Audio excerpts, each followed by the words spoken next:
മിഥുനകമിഹിരദശായാം ശാസ്ത്രകലാകാവ്യഗോഷ്ഠി ശില്പരഥ കൃഷിപശുധനധാന്യാദി യുക്തോ ലഭതി ധനം നിജസുഹൃദ്ഭ്യ എന്നുള്ളതായിരിക്കുന്ന പ്രമാണത്തിൽ പറയുന്നത്.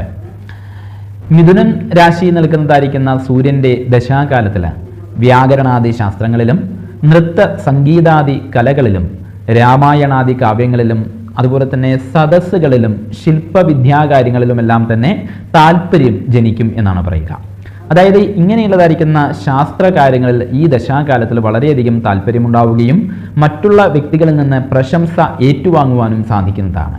അതുപോലെ തന്നെ പശുവൃഷഭാദികളും കൃഷിയും ധനവും സിദ്ധിക്കുകയും ബന്ധുക്കളിൽ നിന്ന് ധനലാഭം ഉണ്ടാവുകയും ഫലമാണ്. കർമ്മരംഗത്ത് പൊതുവെ നല്ല രീതിയിലുള്ളതായിരിക്കുന്ന ഉയർച്ചയും അതുപോലെ തന്നെ ഗൃഹം വാഹനം മുതലായിട്ടുള്ളതായിരിക്കുന്ന നല്ല ഫലങ്ങളും അനുഭവമാകും. പൊതുവെ മിഥുനം രാശിയിൽ നിൽക്കുന്നതായിരിക്കുന്ന സൂര്യന്റെ ദശാകാലം അനുകൂലമായിരിക്കുന്ന ഫലങ്ങളായിരിക്കും നൽകുക. എങ്കിലും സൂര്യന് കന്യരാശിയുടെ അധിപനായിരിക്കുന്ന ബുധൻ സമനാണ്, അഥവാ തനിക്കൊപ്പമാണ് എന്ന് സാരം. അതുകൊണ്ട് തന്നെ ഗുണദോഷ സമ്മിശ്രമായിരിക്കുന്ന ഫലങ്ങളാകും കൂടുതലായും അനുഭവമായി വരിക.